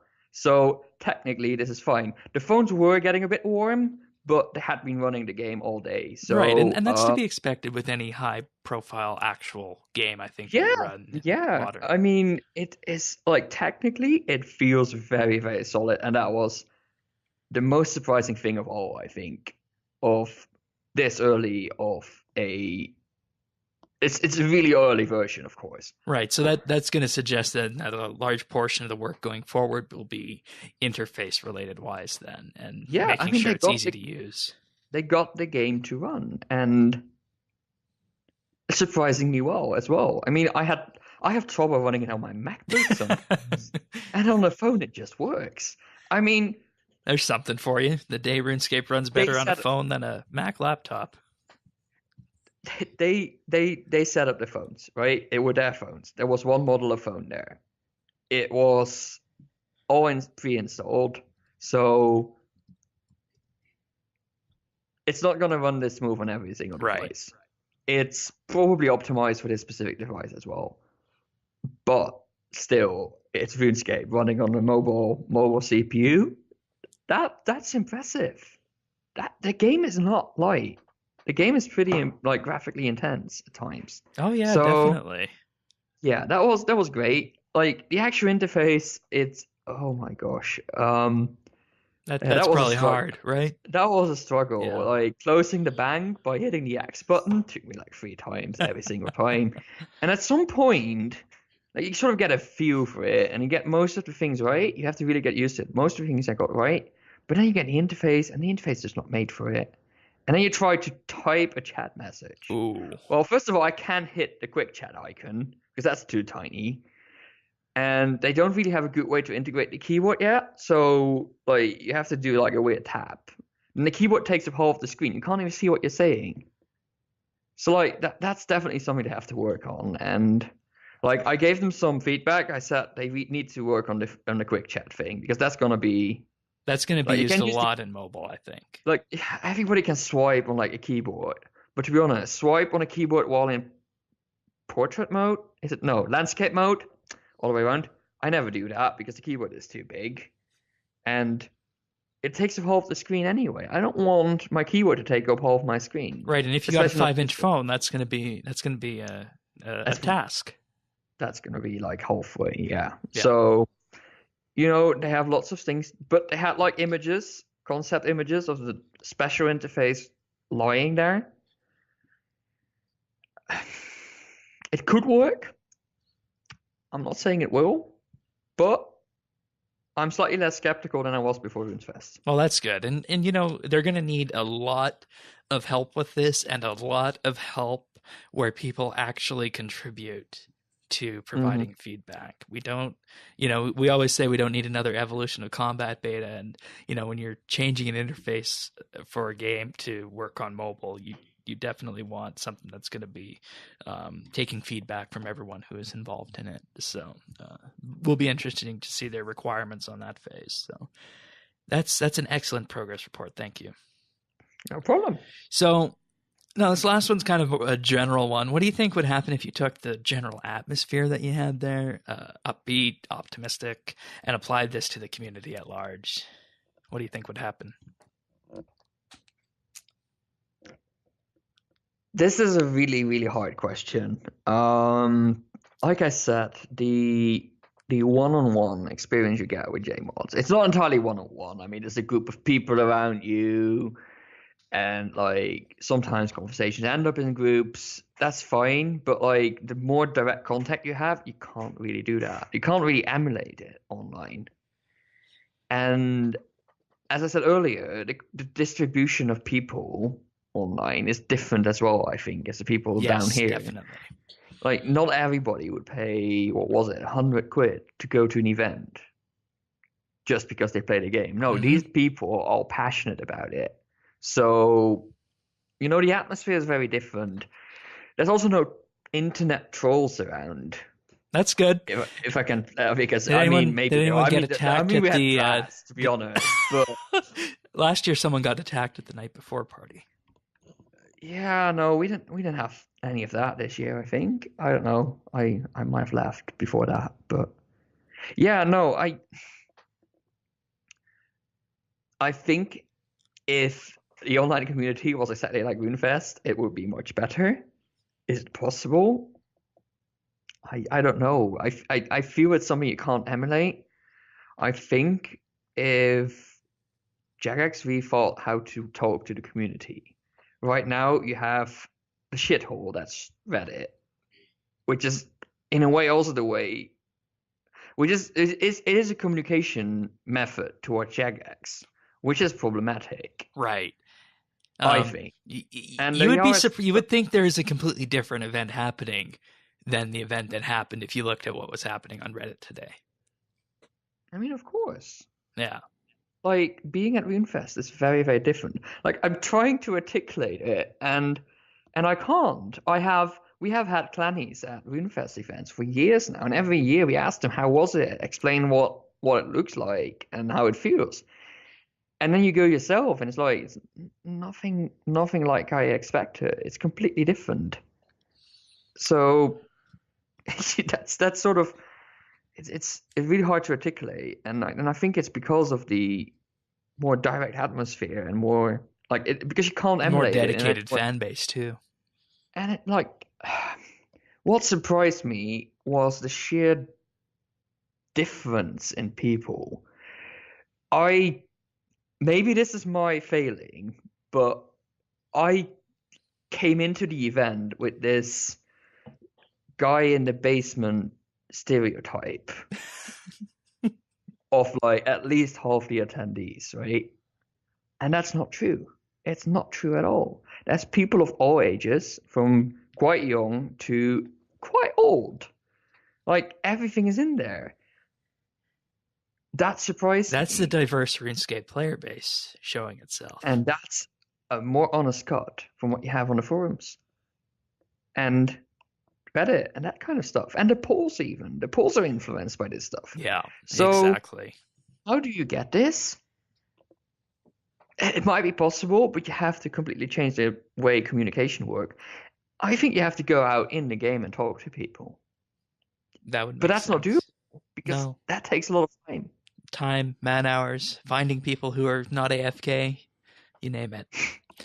So, well, I think that's a very good answer, and that's the sense that I got, and I wanted you to telegraph that to the listeners in a way, because it's almost like I said, it's a tale of two different stories of what was happening. So, and I think if things go the way I'm predicting they'll go, that's something we'll look at in a few weeks' time, depending on it. But no promises on that. So, all right, thank you, Cireon. Anything else before we go?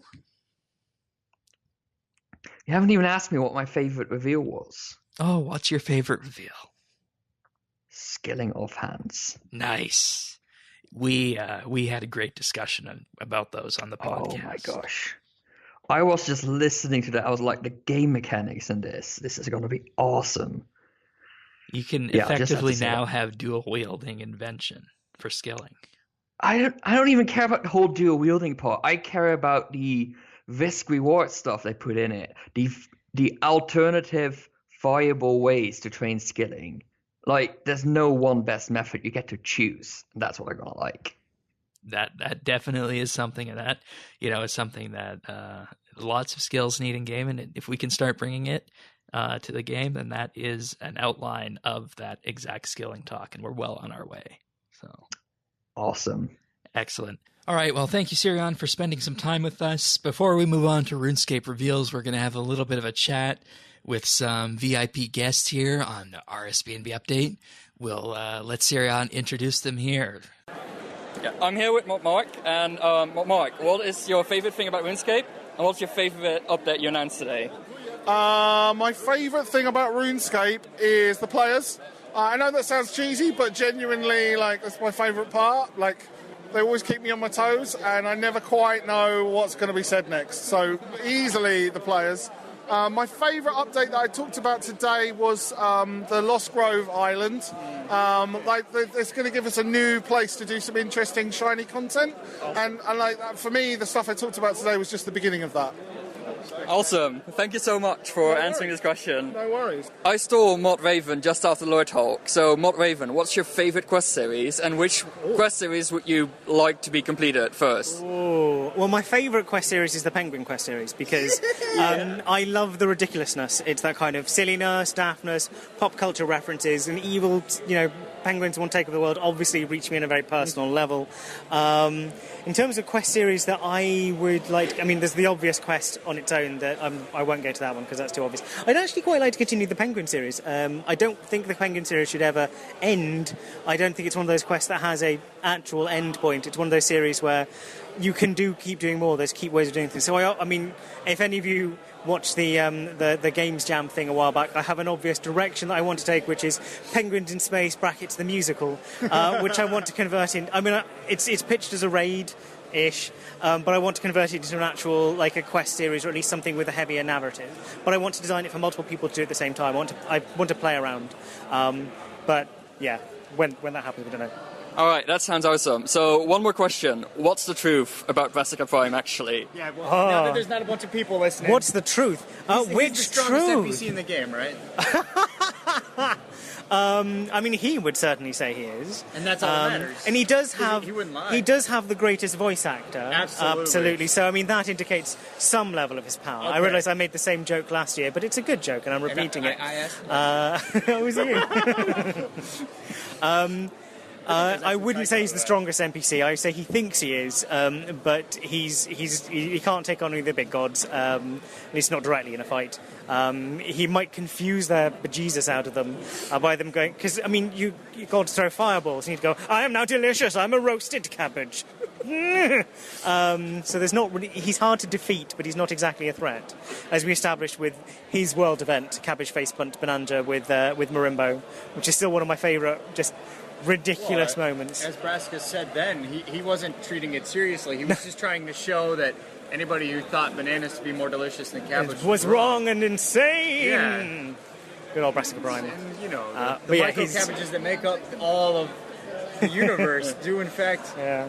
account for the tastiness of the universe. Yeah, Brassica Prime has a strong place in my heart, but he's a joke character, let's be fair. He's not the strongest NPC in the game, and he's never going to be vital to any major quest series, except unless we do a Marimbo Brassican quest series, which I kind of would like to do. Maybe kind of a buddy cop gone horribly wrong kind of thing is the way to do it, but we'll see. All right, thank you so much for your time. Alrighty, folks, there you have it. Two nice little chats with Mod Mark and Mod Raven. Thank you very much, guys. And, of course, thank you to Cireon for getting this recording at RuneFest. So that takes us nicely then into the RuneScape Reveals segment of the show. And, you know, RuneScape Reveals in the past has been kind of iffy in terms of what comes out. But this year, every single update mentioned in the RuneScape Reveals talk is being worked on actively, slated to arrive within the next 6 months. So, Which I think is relatively short term in terms of Right. what they've been speaking of with 5 years. So I think this is a nice time frame of something we can expect and put a timestamp on. So yeah, and you know, 6 months puts them nicely on the pace to do something in May or June again of next year, Yep. where we see what the next 6 months are going to look like. So I think the 6 month cycle is going to work better than the long drawn out cycle that we saw at last year's RuneFest. indeed. So without further ado, despite what some in the community might say, the Clue Scroll rework is on this list, and that includes the new Master tier of Clue Scrolls, Second Age outfits, of course, when Zaros' Empire was at its strongest and Saradomin was a major player, cosmetic overrides to set your sword on fire, all swords including offhands. I think that's interesting. I don't know. I really like that. I like that. The ice dye will also be making its appearance, and it'll work on weapons, armor, and whatnot, and everything we've come to expect dyes to work on. A Clue Scroll outfit that will help you solve puzzles that you encounter. So, I don't know. That's interesting. Maybe if you get the full set of outfit, you could have your knots half solved, or have your puzzle boxes half solved, or something like that. Yeah, that would be extremely beneficial. That's awesome. Yeah. They're also going to be adding a Clue Scroll drop logger to log all of the items you receive from Clue Scrolls. Improvements also including reward balancing to make them more valuable, worth your time more to do it, and of course the hidey holes to stash your equipment around for doing the medium and hard Clue Scrolls. Yep. And of course improved storing of multiple Clue Scrolls, but we've heard about all this before. Yeah. You know, and this was all voted on by the players, so I'd say this is fairly well under its path to development. So yeah. This was fun to hear, and I think everyone loves Clue Scrolls. Yeah, I'm really excited for this. I don't know, most of you may or may not know, I've never been a huge Clue guy, but it always came back to the whole XP waste. But sort of bringing this, especially the, what am I looking for? The outfit. That's really cool. Sort of adding its own little self-sufficiency to it, as well as the stash locations, and improvements like more valuable. It's actually worth taking an hour out of your routine of whatever you're doing, whether it be slaying or skilling or whatnot.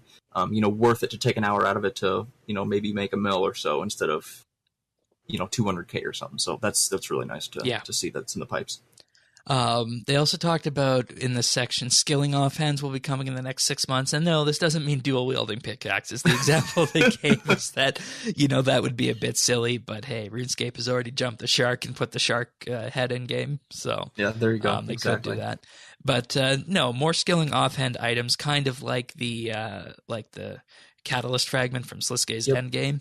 That's exactly what I was thinking about. Yeah, these are going to be called magical relics, and each of them are going to have a theme attached to them. Sacrifice, restoration, time, elemental, and destruction. Of course, time will be the one that improves the amount of XP and how quick you can train things. So it's going to be very interesting to see how this works. Yeah, I think this is goes along very nicely with bringing skilling up to combat. Give us more skilling gear. It just as we have bossing gear, let's have skilling gear. Offhands or stuff that enhances skilling and sort of just support the core of skilling rather than, okay, well, I got a pickaxe, I'm going to go do this, rather than I'm going to go bossing. Okay, I have my spring cleaner, I have my auras, I have whatnot. It's just give more content for skillers to sort of function efficiently. So yeah, that's awesome. And there's one more thing with this. Each of these will be augmentable with invention, which is also awesome. And they'll be able to have perks. So just as we have dual wield combat now, you're going to be able to have dual wield skilling. So this is going to see invention XP from skilling go up. Yes. So that would be great. Also, coming this November is something called Novemberfest, the first annual RuneScape beer festival. Should be interesting. Yeah. Surprised it's taken them this long. Yeah. To be completely honest. Yeah, and this is in celebration of the 15 years since the first Barbarian bar crawl. I guess I can see that. It's going to be a new bar crawl across the world. There's going to be a new seasonal game called Kegger, I believe it was called, which you'll be able to practice your bartending skills. And, it's kind of like the beach. Every so often we're going to have a seasonal event in the Lumbridge Crater. So, well, and that sort of ties into what you were saying a few shows ago with the Great Gielinor Run. Sort of have that, scavenger hunt type deal. Not necessarily an achievement, but an event nonetheless, to where you're going around across the map to the different areas and participating. So it's nice that it'll be a neat little seasonal gap between the beach and Halloween. So. Also, combat pets, those are still on track as voted for by the players. Not much to report on there. Now, here we get to the point where RSBANDBupdate gets excited. And Clan Quest gets excited. And I get excited. And Earth gets excited. And Colton gets excited. Quests. Almost 60% of people wanted the 5th age storylines finished. Pirates and Gnomes were the top 2. And the Pirate Quest finality, Pieces of Hate, which will involve crazy puzzle solving, is coming later this year. They're also working on the Evil Dave quest, which is going to be arriving this year as well. So, the Pirate Quest goes way back to 2005, and it's just going to be so great to go in there, finish it, and see what's happening. I really have high hopes for this, and am eagerly awaiting it. So. Yeah, as most of you probably know, I'm not the biggest quest guy, but I always love seeing them tie up, the old loose ends, and I think that holds true for basically everybody. I just like seeing them finish up those 5th age storylines. That way they have a strong foundation to move forward. So it's always nice. And the Pirate Quest was always that quest line that straddled the middle, where it was where it was in a spot where it was kind of serious and there was a good storyline behind it, but it didn't take itself too seriously with the jokes and whatnot as well. Yeah, exactly. So this is, this is a classic RuneScape quest, and it's just going to be so great to see what comes from this. Yeah, exactly. So I'm really looking forward to that.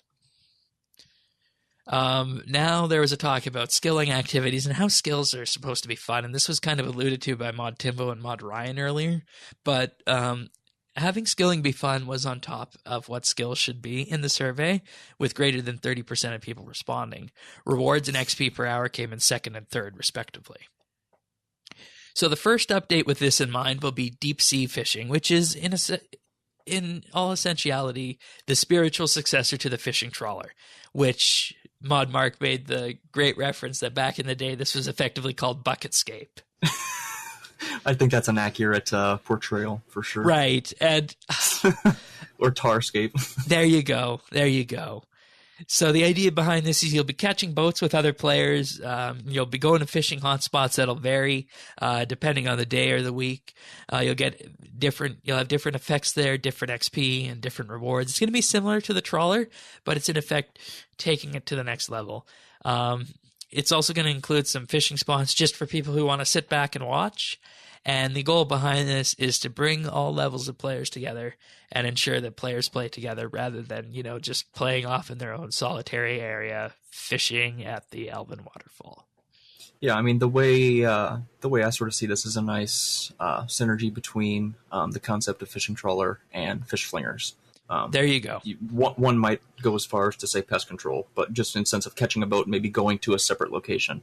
But yeah, no, I really like where they're going with that, and I think it has a lot of potential. So, and along with this, they're also bringing in an update to the thieving skill, which is an expansion to the Thieves Guild, which when you think about it is kind of a very free-to-play area. It's in Lumbridge. It feels kind of low-leveled.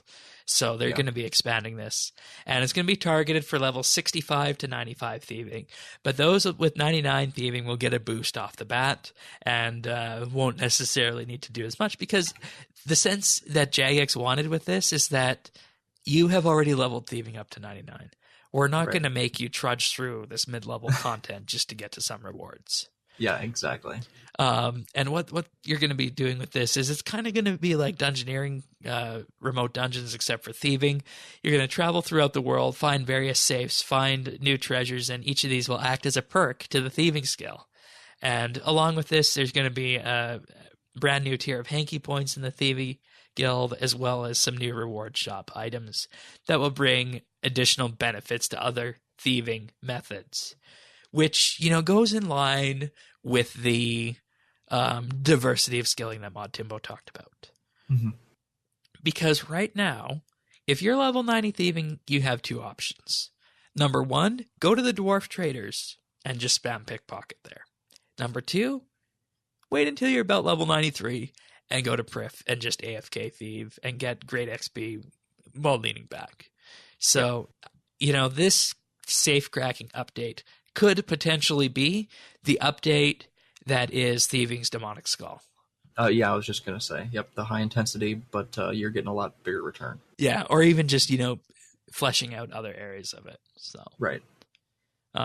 Really interested about this one. Now comes the update that's coming to us on Monday, the Lost Grove.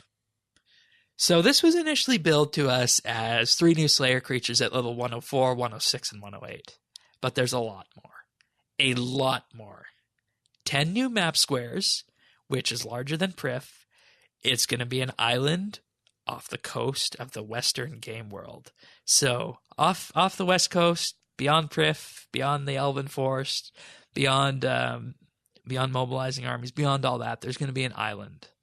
There's a dark, thick canopy over a lush forest, roots so deep that they intertwine with the heart of the planet and touch the anima. And this is coming next week. This is partially inspired by moss giants, each of these Slayer creatures, and each of them are going to have their own unique challenge or slant to them, and their drop is going to be tier 85 gloves, but we already knew that. Yeah. Now here's where it gets interesting. There's going to be a new weekly D&D in this area. It's going to focus on farming and hunter. There you go. So this is what they didn't want to talk about in terms of what was going to be arriving with these new Slayer creatures.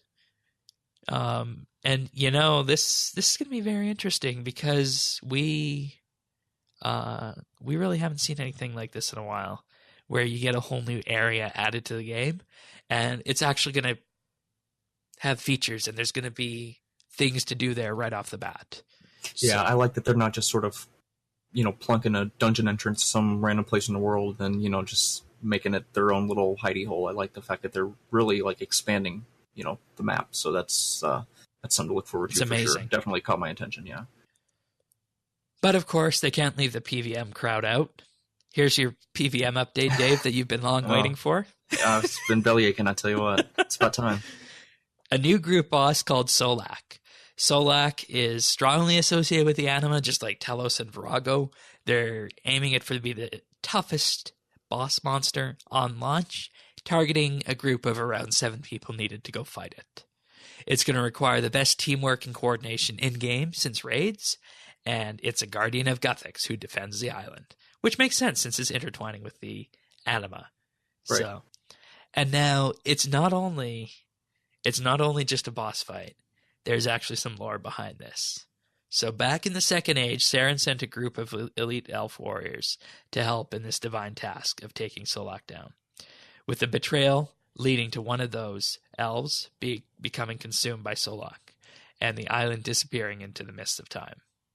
4 ages have passed since this fateful fight. With Solak now both guardian and twisted elf spirit, your job is to split that infectious mental parasite and restore Solak. So, that is the lore behind Solak, and it's really interesting that they're tying it in with Cireon and the Second Age. Also, we saw the Second Age with the Clue Scroll rework, so that's kind of where we're going with this. So very interesting. They're also aiming for the fight to be a little bit different with this. Basically, what they want to do is they want players and Solak to use the environment in this fight. There's going to be multiple HP bars to manage and whatnot in this fight, different special attacks, different specific steps that need to be done to stop Solak from gaining in power. And you're going to be up on top of the canopy, down on the forest floor, and around the giant tree itself. So they aim to really take advantage of the environment in this fight. And what they really wanted to also do with this is they said each phase of this fight will have a more narrative feel to it than normal fights, with individual members of the team being called out to beat the challenge at different points in the fight. So hence where it comes to teamwork and coordination. Each player is going to have a role handling various buffs and stacks on their own, with less focus on tank and spank and more on the evolving team-based nature of the fight. Tank and spank. That's an interesting little that's an interesting little name there. Oh yeah. So, and they're also going to be including a duo mode with this as well for people who want to fight it with 2 people, and it's going to be very interesting to see who manages to come out on top with this. The new drops for this will be Tier 92 dual-wielding crossbows with special ammo created from the Slayer monsters on the island. And, of course, a new boss pet. So that's coming this week. And what you see here is effectively the only combat update being worked on and being released in the next 6 months. So, which is hopeful, optimistic, at least in my sense. Right. I'm glad they're, right. And, branching off. This, for all intents and purposes, speaks back to our roots. Because if you look back at traditional RuneScape updates, they weren't, 100% focused on combat. They were focused on a myriad of different areas of the game. And that's what we're getting here in the next 6 months. And I think what's really key that they did this time around is that everything talked about here is in the process of being implemented. Right. So we're not seeing, high This isn't a bunch of what ifs and exactly. Exactly. So, all right. And they do have something rather spooky for Halloween arriving. It's called RuneScape Dimension of the Damned. So this is a RuneScape survival mode. Did you ever think RuneScape and survival would go hand in hand? Not necessarily, apart from the whole dead man mode type deal. But that was more, the PvP. But this is definitely an interesting concept. I'm sort of looking forward to this for sure. Yeah. So, the idea behind this is that you take something kind of reminiscent of what Darkscape was, and you end up with a really spooky environment here. Basically, what we're going to be seeing with this is a survival mode for RuneScape. So, I don't know. You think this is going to be popular? Because this is something that's really just being tried here for the month of October. Yeah, I really do think it's going to take off. Because I know in terms of the multiplayer aspect of Minecraft, the quote-unquote Hunger Games style survival servers and whatnot have been huge. And I think just survival horror type games have really seen a growing market, I would say, in the past 3 to 5 years. So I think this concept is definitely not lost on the community. I think it's going to prove to be interesting to bring it to the RS world. So I'm interested to see how it works. It's definitely something that's caught my interest. Yeah, let's just have a listen here to what the environment of this sounds like, just to give an idea of how spooky they're aiming it to be. Let's see. There's the video.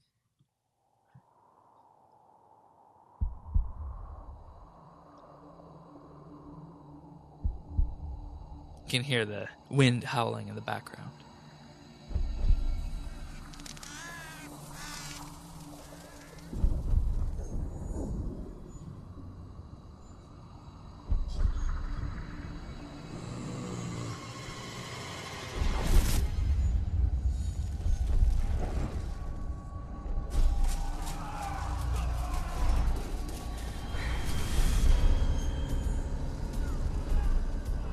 And if you look at the accompanying video of this, it's nothing like you've seen in RuneScape before. People impaled on pikes.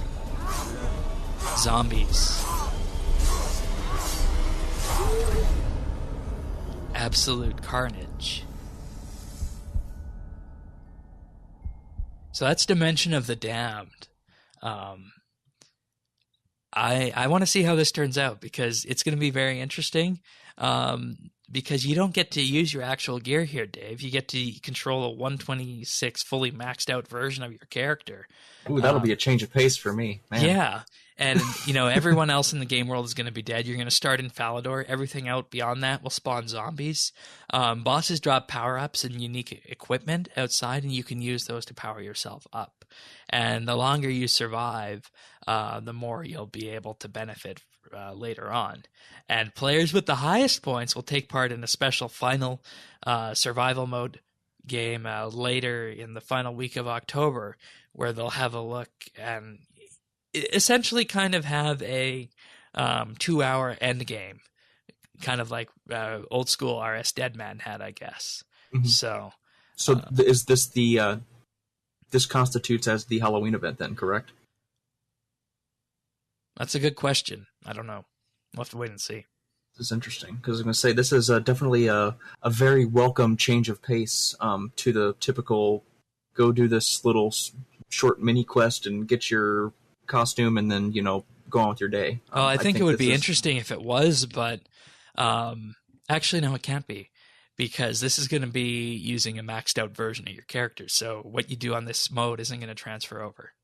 Right. So it's going to be interesting nonetheless. So I'm definitely excited for this. So yeah.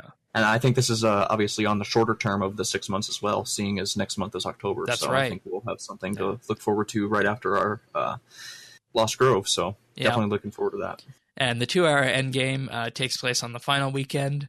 It's going to have a permadeath mode and a freshly wiped score slate.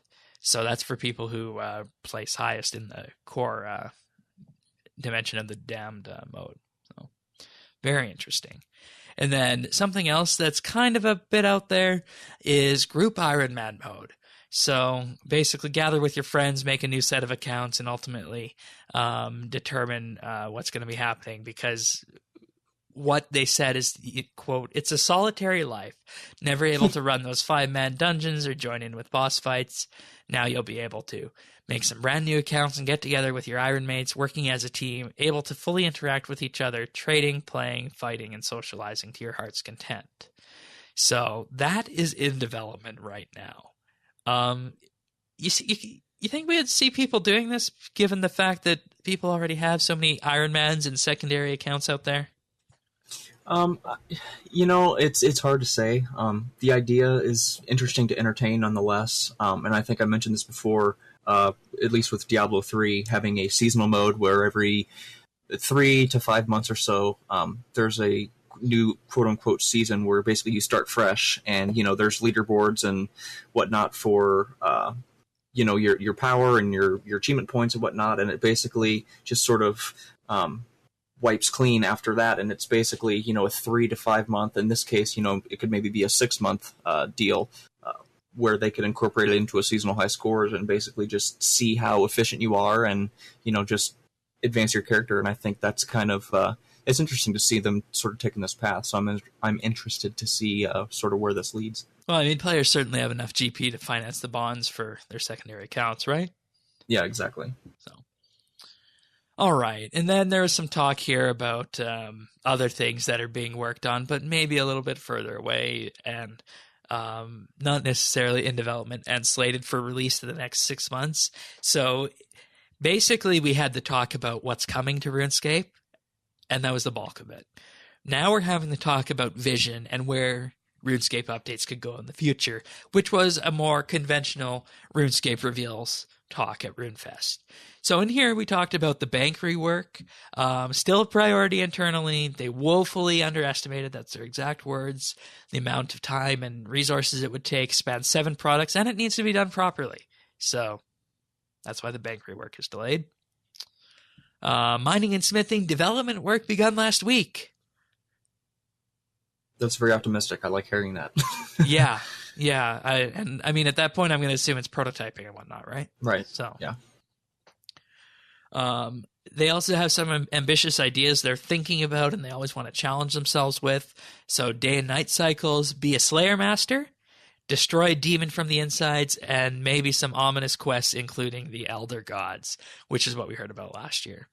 I think what people are going to be most excited about here are the day and night cycles and the be your own Slayer Master, because we've heard about all those before, and it's definitely something people want.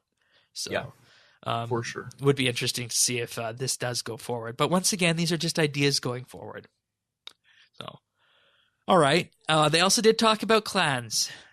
Yes, clans, which of course everyone needs and wants to see updated. From stats from this say that 70% of people are members of a clan, and it's something that the whole Jagex studio wants to see in development in 2018. They want RuneScape to be more social, and clan content, along with social content, fun skilling, and alternatives is effectively where they want to go in their next 5-year plan. And they want people to be working together across the existing game. Players should benefit from their friends, and especially clans. And that's what they want to do with skilling updates and clans in a nutshell in the future. And along with this, they have challenged every single staff member to think in a more social way. So clans will be hopefully more than just an XP buff. So, right. And that's RuneScape Reveals. So jam-packed. I honestly have to say I like this format a lot better than what they've done in the previous years, where there was a constant focus on, this is coming around the corner and we want to do this, but it's not being worked on yet. Whereas here we have tangible things that are in development. And I just want to say one thing to people out there who might be concerned that we won't see these things that are in development, like Pirate Quest, for example. Things like this that are in development are a lot harder to abort because they're so late in their development term and the money has already been invested in them. So unless you see a major showstopper on, the Clue Scroll rework or the Skilling Offhands or the Pirate Quest, you can expect that Jagex will release these in the next 6 months. Unless, of course, there's a major issue with them. And I just wanted to drive that point home because that was in a lot of the discussion I saw online about this, is that, okay, so you're talking about all this. Will we actually see this? So it's a lot harder to terminate things that are in development than not. So, yep. But I believe that's all we have for this right now in terms of RuneScape reveals. We'll talk about RuneScape combat and lore on an upcoming podcast. We'll see how much we got to talk about with the Grove on this coming episode, so I'm not sure if we'll get to that this week, or next week rather, on Update, but we'll definitely get to it in the near future. So, anything else before we go, Dave? Nope, I think that pretty much covers it. Lots of content, and I think looking forward, we've got a lot to look forward to, for sure. So All right, so just before we wrap this episode of RSBNB Update, we do have a brief chat with some clan questers. We have Draz, Protoman, and Cireon. So without further ado, here's what they thought of RuneFest and in particular the RS Reveals segment. Who are you? Hi, I'm Drazu.